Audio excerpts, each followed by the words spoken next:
मालूम नहीं।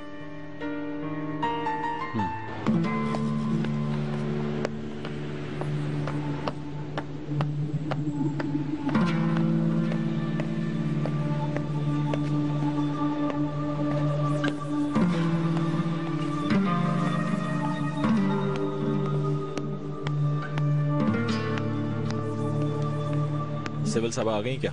जी हाँ सर, वो अंदर ही हैं।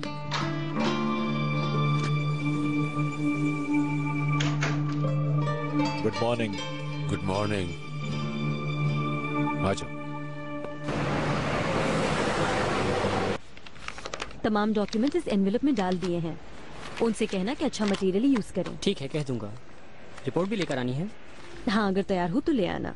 और देखो, इसमें 5000 भी हैं। ये एनवेलप फातिह साहब को ही देना, किसी और को नहीं, ठीक है? जी ठीक है। ठीक है, एड्रेस ना मिले तो मुझे कॉल कर लेना। और यहाँ से टैक्सी से जाना, वरना लेट हो जाओगे। जी हाँ, मैं टैक्सी में ही जाऊंगा। ओके, लेट मत हो जाना।